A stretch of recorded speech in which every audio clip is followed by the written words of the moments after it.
Hello friends, எல்லாருக்கும் வணக்கம். இன்றைக்கி பார்த்தீங்கன்னா ஹிஸ்ட்ரியில் கடைசி யூனிட்டான மராத்தியர்கள் பற்றி தான் பார்க்க போகிறோம். இந்த வீடியோவில் வந்து மராத்திய மன்னரான சிவாஜி, அவருடைய அட்மினிஸ்ட்ரேஷன், அப்புறம் பேஷ்வாக்கள் அவங்களோட அட்மினிஸ்ட்ரேஷன் எல்லாத்தையும் பார்க்க போகிறோம். அப்புறம் மராத்தியர்கள் வீழ்ச்சி அடைந்த கதையும் பார்க்க போகிறோம். சிவாஜி 1627ஆம் ஆண்டு சிவனேரியில் உள்ள ஒரு கோட்டையில் பிறந்தார். மராத்தியர்களில் ஒரு பிரிவான போன்ஸ்லே குழுவை சேர்ந்தவர். மராத்தியர்களே நிறைய பிரிவு இருக்காங்க. இப்போ தமிழர்களையும் பார்த்திங்கன்னா நிறைய குழுக்கள் இருந்தாங்க. அதாவது தொண்டை மண்டலத்தை சேர்ந்தவர்கள், சோழ மண்டலத்தை சேர்ந்தவர்கள், இப்படி மண்டலங்களை சேர்ந்தவங்க மாதிரி அங்கே போன்ஸ்லே குழுவை சேர்ந்தவங்க வந்து இருந்தாங்க. அந்த குழுவை சேர்ந்தவர் தான் சிவாஜி. சிவாஜியோட தந்தை வந்து ஷாஜி போன்ஸ்லே. இவர் வந்து அகமது நகரை ஆட்சி செஞ்ச நிசாம் ஜாகி அப்படிங்கிற மன்னர் ஒரு படை தளபதியாக இருந்தார்.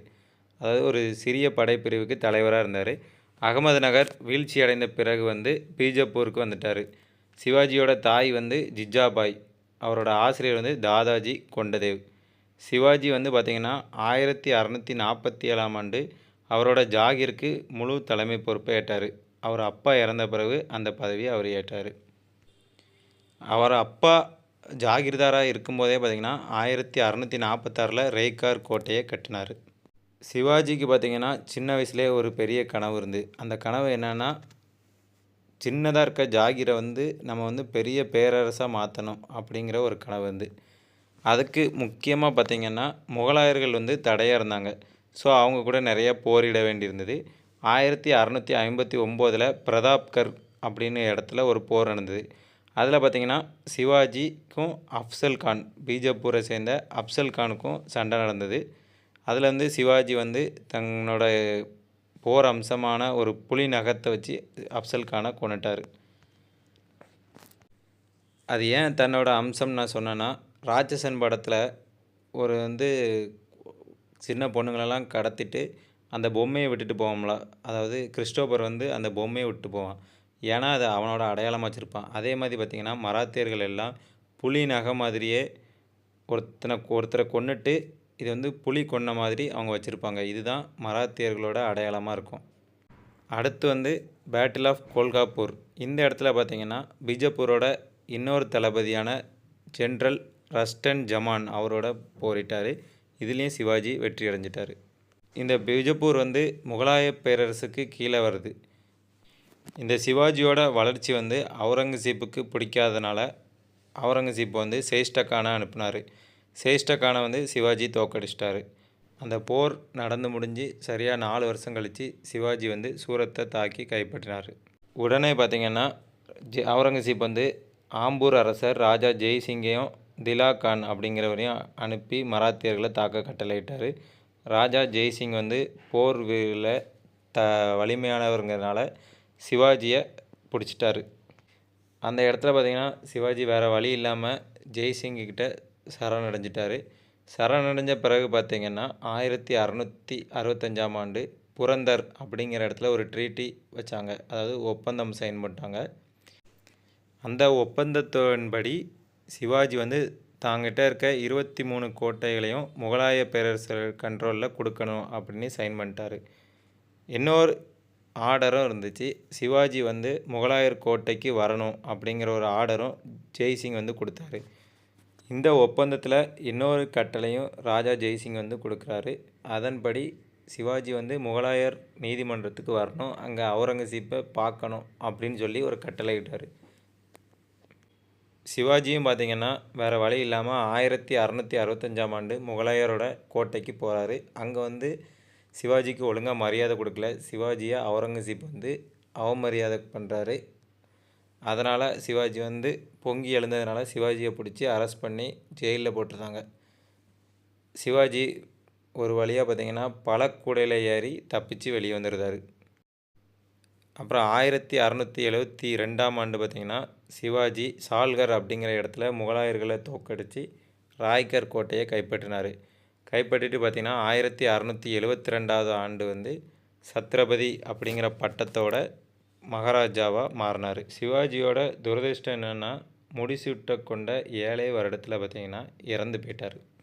சிவாஜி இறந்த பிறகு பார்த்திங்கன்னா கொஞ்சம் வாரிசு உரிமை போர் நடக்க ஆரம்பிச்சிருச்சு. சிவாஜிக்கு மொத்தம் 2 ஒய்ஃப். 2 ஒய்ஃபுக்கும் ஒவ்வொரு பசங்க இருக்காங்க. ஒருத்தங்க பேர் சாம்பாஜி, இன்னொருத்தங்க பேர் ராஜாராம். சாம்பாஜி வந்து சிவாஜி இறந்த பிறகு உடனே ஆட்சியை பிடிச்சிக்கிட்டாரு. சாம்பாஜியோட இன்னொரு அதாவது பேருக்கான அர்த்தம் வந்து கலுசா, அதாவது சண்டையை தூண்டுபவர் அப்படின்னு அர்த்தம். சாம்பாஜிக்கு வந்து இளவரசர் அக்பர் வந்து ஆதரவளித்தார். ஆனால் பேஷ்வா மற்றும் அதிகாரிகள் எல்லாமே பார்த்திங்கன்னா ராஜாராம் அவருக்கு தான் ஆதரவு தெரிவித்தாங்க. வாரிசுரிமை முத்துனதுனால பார்த்திங்கன்னா ராஜாராம் வந்து தலைநகரை ஜிஞ்சிக்கு மாற்றிட்டு அங்கே போயிட்டார். இவரை வந்து முகலாய படைகள் வந்து விடவே இல்லை. ஜிஞ்சியை கைப்பற்றின பிறகு பார்த்திங்கன்னா ராஜாராம் வந்து பேஷ்வா ராமச்சந்திர பண்டிட்ட அரசாட்சியை கொடுத்துட்டு எஸ்கேப் ஆகிட்டார். அந்த அரசாட்சி அந்தஸ்துக்கு பேர் பார்த்திங்கன்னா குத்துமத் ஹான்கா அப்படின்னு சொல்லுவாங்க. பிறகு பின்னாடி 1700 சாகு வந்து விடுதலை செய்யப்பட்டார். இளவரசர் அக்பரால் விடுதலை செய்யப்பட்டார். என்னதான் சாகு ஆட்சி செஞ்சுட்டு வந்தாலுமே பார்த்திங்கன்னா அவங்களுக்குள்ள வாரிசுரிமை போர் இருக்க தான் செஞ்சுது. 1739 வார்னா அப்படிங்கிற இடத்துல ஒரு ஒப்பந்தம் போட்டாங்க. சாம்பாஜி மற்றும் அவரோட ஒய்ஃப் ஏசுபாய் அவரோட குடும்பம் பார்த்திங்கன்னா சதாராலையும், கோல்காப்பூரில் ராஜாராம் மற்றும் தாராபாய் அவங்க குடும்பத்தை சேர்ந்தவங்க கோல்காப்பூர்லேயும் ஆட்சி செய்யலாம் அப்படின்னு சொல்லி ஒரு ஒப்பந்தம் போட்டாங்க. அதுக்கப்புறம் பார்த்திங்கன்னா பெரிய அளவில் அவங்கள பற்றின தகவல் இல்லை. ஆனால் கோல்காப்பூர் ராஜவம்சத்தில் பார்த்திங்கன்னா 2ஆம் சிவாஜியும் சாம்பாஜி 2ஆம் சாம்பாஜியும் ஆட்சி செஞ்சதாக சொல்லியிருக்காங்க. இப்போ பேஷ்வாக்களோட ஆட்சியை பற்றி பார்ப்போம். பேஷ்வாக்கள் மொத்தம் 9 பேர். முதல்ல 1640 இந்த பேஷ்வாங்கிற பதவி வந்து மராத்தியர்களில் தோன்ற ஆரம்பிச்சிருச்சு. ஆனால் பின்னால் தான் பார்த்திங்கன்னா சிவாஜி இறந்த பிறகு தான் அவங்க வந்து பவர்ஃபுல்லாக மாறினாங்க. அதுக்கு முன்னாடிலாம் எல்லா அரசர்களுக்குலேயும் ஒரு பிரதம அமைச்சராக இருந்தாங்க. ஃபஸ்ட்டு வந்து சோனாபந்த் தாகூர். இவர் வந்து பார்த்திங்கன்னா அதிகாரப்பூர்வமற்ற பேஷ்வா, அதாவது சும்மா அமைச்சராக இருந்தார். ரெண்டாவது பார்த்திங்கன்னா ஷியாம்பண்ட் குல்கர்னி ரன்சிகர். இவர் வந்து ஷாஜி போன்ஸ்லே சிவாஜியோட அப்பா காலத்தில் பிரதம அமைச்சராக இருந்தார், அதாவது பேஷ்வாவாக இருந்தார். அடுத்து மொராப்பண்ட் திம்பக் பிங்லே. இவர் வந்து சிவாஜி காலத்தில் பேஷ்வாவாக இருந்தார். ஃபஸ்ட்டு ஆரம்பத்தில் பேஷ்வாங்கிறது பார்த்திங்கன்னா பரம்பரையாக வரக்கூடியது இல்லாமல் இருந்துச்சு. பொதுவாக நல்ல திறமசாலியாக பேஷ்வாவாக போட்டிருந்தாங்க. பின்னாளில் பார்த்திங்கன்னா அது வந்து பரம்பரையாக அவங்களே ஆக்கிக்கிட்டாங்க. 4வது பார்த்திங்கன்னா மொரேஸ்வர் பிங்காக். இவர் வந்து சாம்பாஜி ஆட்சியில் பேஷ்வாவாக இருந்தார். அவருக்கு பிறகு ராமச்சந்திர பண்ட் அமத்யா அப்படிங்கிறவர் இருந்தார் பேஷ்வாவா. ராஜாராம் அவரோட ஆட்சி தான் பார்த்திங்கன்னா இவருக்கு முழு பதவியும் பவரும் கொடுத்தாரு.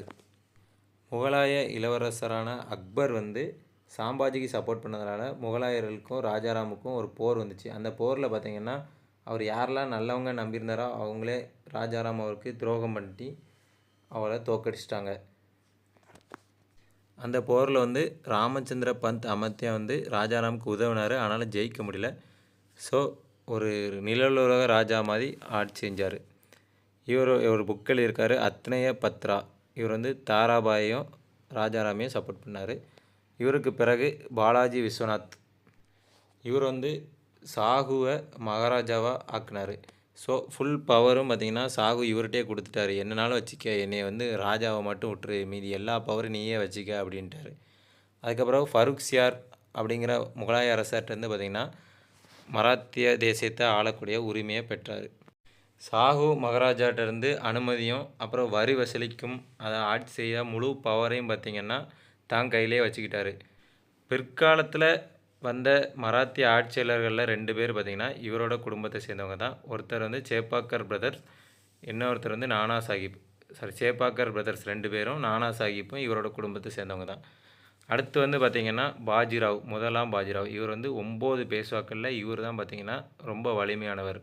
இவருக்கு வந்து தொராலே அப்படிங்கிற ஒரு பட்டத்தையும் வச்சுக்கிட்டாங்க. தொராலே அப்படிங்கிற மூத்த பாஜிராவ் அப்படிங்கிறது அர்த்தம். என்னதான் பார்த்திங்கன்னா முகலாய பேரரசுக்கு கீழே இவங்க ஆட்சி செஞ்சுட்டு வந்தாலுமே இந்து பாத்ஷாஹி அந்த தேசத்தை பார்த்திங்கன்னா ஹிந்து மயமாக்க போராடிட்டு இருந்தாங்க. 1722ஆம் ஆண்டு பார்த்திங்கன்னா போர்ச்சுகீஸ்கரிடமிருந்து சால்செட் அண்டு பேசன் இந்த 2 இடத்தையும் கைப்பற்றினார். இவர் வந்து சத்தாரா அந்த இடத்துல இருந்து பார்த்திங்கன்னா பூனாவிற்கு தலைநகரை மாற்றினார். பூனா மீன்ஸ் பார்த்திங்கன்னா புனே. மொத்தம் வந்து மராத்தியர்களில் 5 வகையான குடும்பங்கள் இருந்தாங்க. Gaekwads at Baroda, Bhonsle of Nagpur, Holkars at Indore, அடுத்து சிந்தியாஸ் அட் குவாலியர், அடுத்து பேஷ்வாஸ் அட் பூனா. பூனாவில் இருக்கிற பேஷ்வாஸ் பார்த்திங்கன்னா நம்ம இவ்வளோ நேரம் பார்த்தோம்ல அந்த பேஷ்வாஸ் தான். அப்புறம் முக்கியமான பேஷ்வா பார்த்திங்கன்னா பாலாஜி பாஜிராவ். இவரோட ஆட்சியில் பார்த்திங்கன்னா பயங்கரமான ஒரு போர் நிகழ்ந்தது.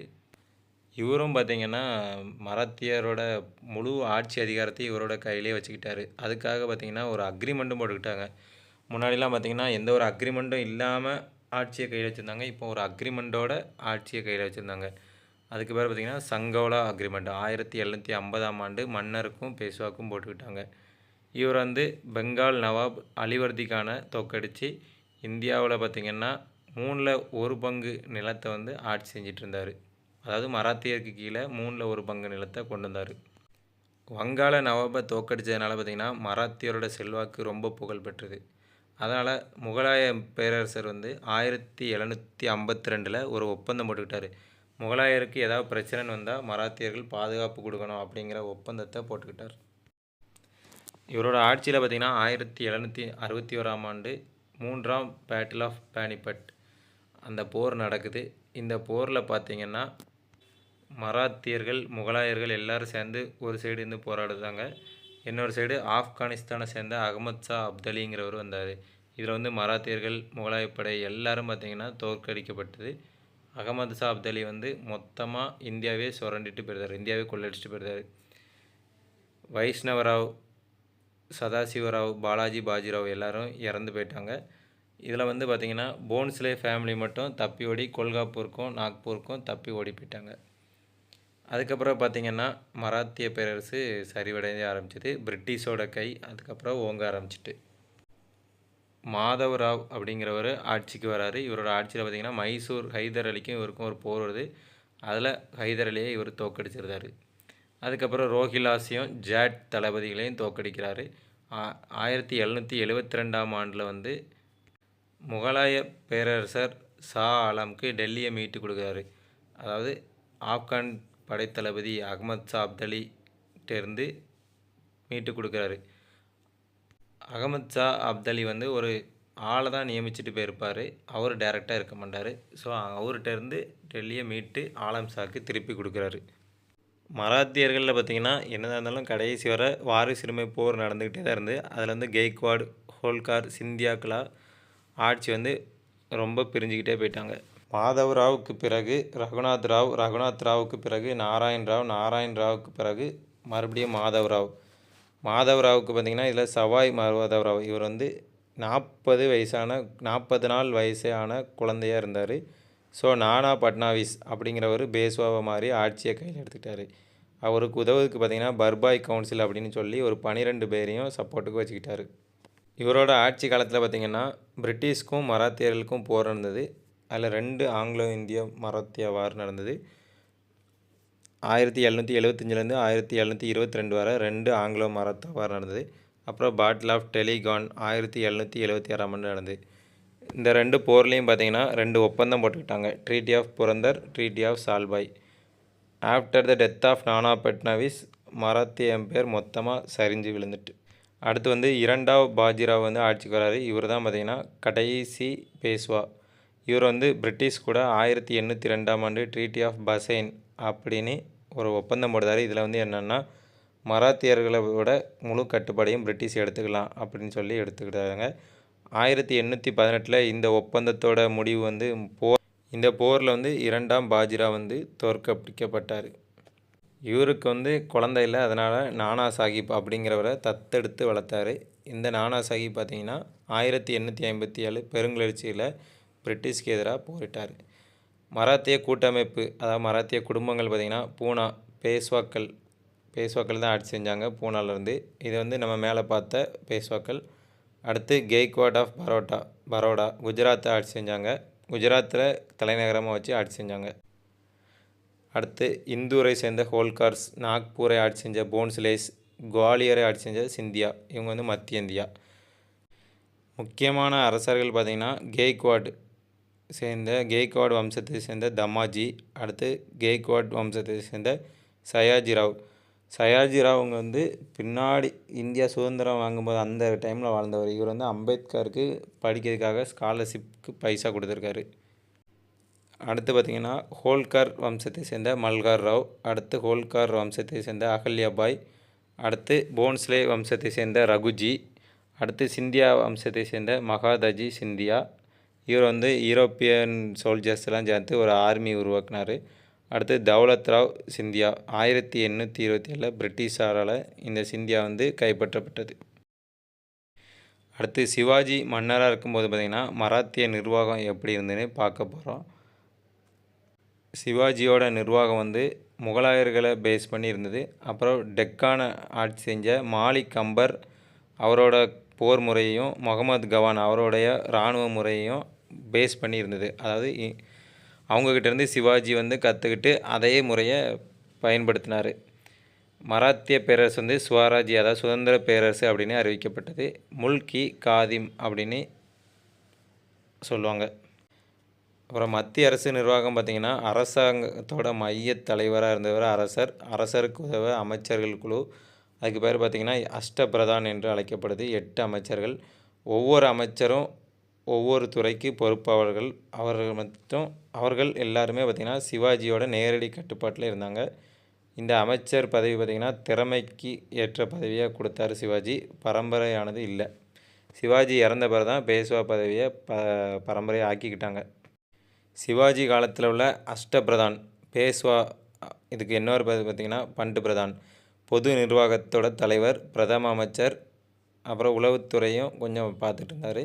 அடுத்து சாரை நவ்பத் சேனாதிபதி படைத்தலைவர். அடுத்து அமேத்யா மஜும்தார் அக்கௌண்டன்ட் ஜெனரல் பொது கணக்கை பார்க்குறவர் நிதி அமைச்சர். அடுத்து Waqianavis record the activities and proceeding in court அரசரோட நடவடிக்கை மற்றும் நீதிமன்ற நடவடிக்கைகளை ஆவணங்களாக பராமரிப்பவர். அடுத்து சர்னாவிஸ் சிட்னிஸ் சச்சீவ்ஸ்னு சொல்கிறவர் வந்து கடித போக்குவரத்து மற்றும் உள்துறை அமைச்சராக இருந்தார். அடுத்து சுமந்த் அல்லது தாபிர் இது வந்து peace war and foreign minister போர் அமைதி மற்றும் வெளியுறவுத்துறை அமைச்சர். தூதுவர்கள் வந்தால் இவர் தான் பார்ப்பார். அடுத்து நியாயதீஸ் நீதித்துறை அமைச்சர் தலைமை நீதிபதி. பண்டிட் ராவ் இவர் வந்து சேரிட்டிஸ் எக்ஸலட்டியல் அஃபேர்ஸ் அதாவது மதத் தலைவர். அடுத்து இவர் வந்து தண்டநாயக்கா அப்படின்னு சொல்கிறாங்க. பொது ஒழுக்க நடைமுறைகளை நெறிப்படுத்தும் நீதிபதி. Judge of canon of law and censor of public morals. இந்த 8 பேரும் பார்த்திங்கன்னா சிவாஜியோட காலத்தில் அஷ்டபிரதானாக இருந்தவங்க. சிவாஜி காலத்தில் ஆட்சி கட்டமைப்பு வந்து பேஷ்வா தான் தலைவர், அதாவது பிரதம அமைச்சர். மன்னருக்கு கீழே பேஷ்வா கீழே மஜும்தார் கீழே சச்சிவ், அவங்களுக்கு கீழே மந்திரி. எல்லா அமைச்சருமே போரில் வந்து கலந்துக்கிட்டாங்க. பண்டிட் ராவும் நியாயதீஸ் 2 பேரும் மட்டும் கலந்துக்கல.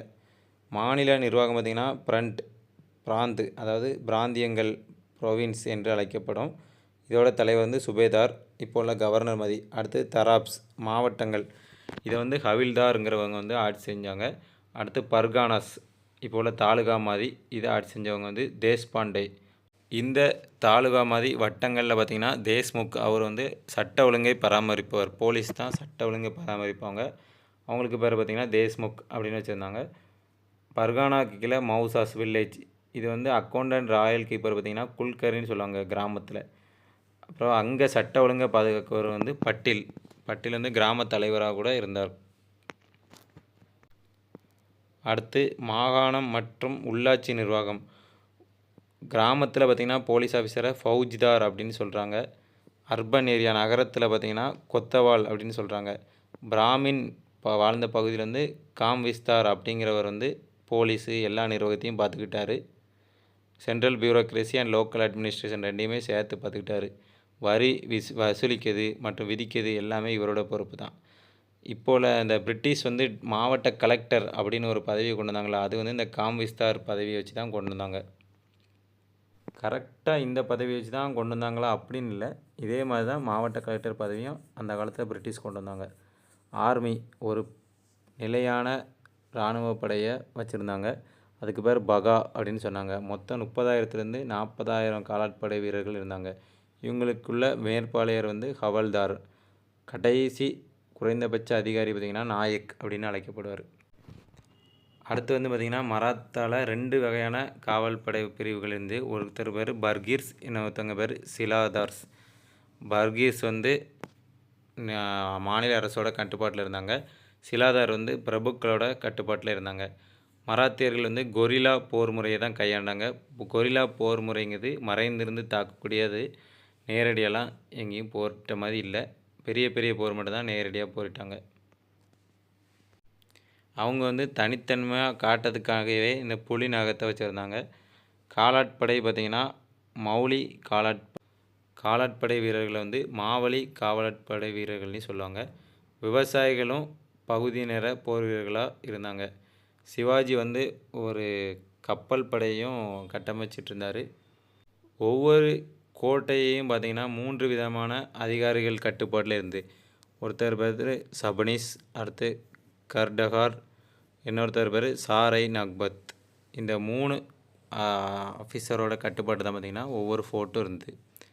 அடுத்து மகர்ஸ் கிராமத்தின் காவலர்கள், நகரிக்கா காவல் கண்காணிப்பாளர், எஸ்பி மாதிரி நகரிக்கா. அடுத்து வந்து சிவாஜி காலத்தில் வருவாய் எப்படி இருந்தது. நிலம் வந்து பார்த்திங்கன்னா லத்தி என்ற ஒரு அளவுகோலால் அளக்கப்பட்டது. மொத்தம் வந்து நிலங்களை 3 பிரிவாக பிரிச்சுருந்தாங்க. ஒன்று வயல்கள், அடுத்து தோட்ட நிலங்கள், அடுத்து மலைவாழ் நிலங்கள், மலைப்பகுதி, இப்படி 3 பிரிவாக பிரித்தாங்க. மராத்தியர்களோட அஃபிஷியல் ஸ்கிரிப்ட் பார்த்திங்கன்னா மோதி ஸ்கிரிப்ட், மோதி எழுத்து முறை. மொத்தம் 2 வருவாய் இருந்தது. வரி சவுத் என்கிற வரி வந்து விளைச்சலில் 4ல் 1 பங்கு. அடுத்து சர்தேஸ் முக், இது வந்து பார்த்திங்கன்னா மன்னருக்கு மக்கள் வந்து கொடுக்க வேண்டிய எக்ஸ்ட்ரா வரி 10ல் 1 பங்கு. அடுத்து நாவல் பேசஸ், அதாவது பாலாஜி விஸ்வநாத்தால் கட்டப்பட்ட கப்பல் கட்டும் தளங்கள் எங்கெல்லாம் இருந்ததுன்னா கொங்கன், காந்தேரி, விஜயதுர்க், இந்த 3 இடங்கள்லையும் கப்பல் கட்டும் தளங்கள் வந்து இருந்தது. இதுதான் பார்த்திங்கன்னா சிவாஜியோட அட்மினிஸ்ட்ரேஷன் எல்லாமே. இந்த வீடியோ உங்களுக்கு பிடிச்சிருந்தா நம்ம சேனலுக்கு வந்து சப்ஸ்கிரைப் பண்ணுங்கள். ஏதாவது இந்த வீடியோவில் குறை இருந்தாலோ மிஸ்டேக் இருந்தாலோ கீழே கமெண்ட் பண்ணுங்கள். தேங்க்யூ.